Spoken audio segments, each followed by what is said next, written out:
In this video, you will learn why you logically cannot be the voice in your head. You will discover the biological reality of where your thoughts actually come from, and you will learn a direct, step-by-step protocol to permanently step back from your internal narrator so you can operate your life without the crushing weight of daily anxiety. Here is the mechanical trap we all fall into. You wake up, open your eyes, and immediately a voice starts talking. It complains about how tired you are. It stresses over an email you have to send, and it judges your reflection in the mirror. We are culturally conditioned to believe that this constant internal narrator is who we are. But there is a massive, fundamental mechanical flaw in this setup. Let us break down what this voice actually is. It is simply a biological survival tool. It is your nervous system and brain converting raw environmental data and memories into human language. The severe suffering begins when the ego attaches to this continuous audio track and claims it as your core identity. The great sage Sri Nisargadatta Maharaj addressed this mechanical error directly. He stated, "You are not your mind. You are the awareness in which the mind appears." The voice is just an object arising in the space of your awareness, mechanically no different than a car driving by outside your window. We can test this physics right now. Stop what you are doing and listen closely for your very next thought. Wait for it to arrive. Notice the incredibly clear, silent space that exists right before the thought forms. Who is sitting in that silence waiting for the thought? If you can hear the voice complaining, you cannot be the voice. The speaker and the listener cannot be the exact same entity. Ramana Maharshi gave the ultimate instruction for this direct investigation. He challenged his students by saying, "Trace the I thought to its source.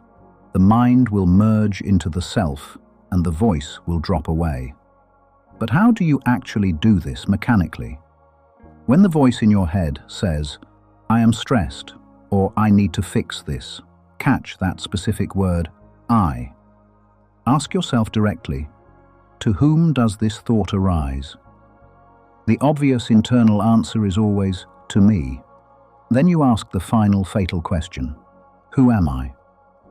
Do not try to answer this question with more words. Answering with words is just generating more thoughts. Instead, use the question like a flashlight pointing backward into the dark.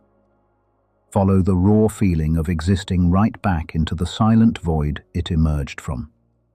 When you look directly at the source of the I, the mind literally shorts out because it cannot look at itself.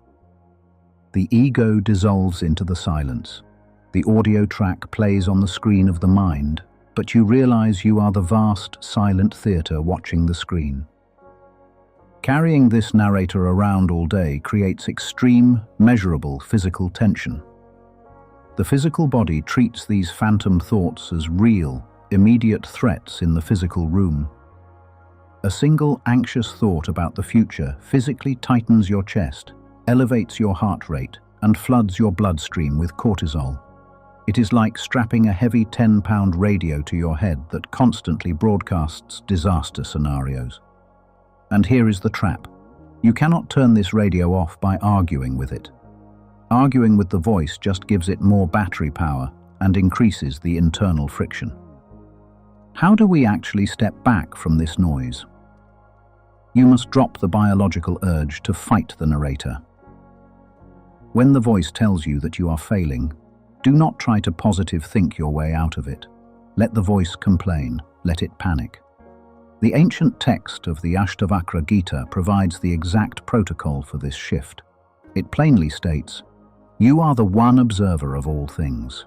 Your bondage is simply this. You see yourself as other than the observer."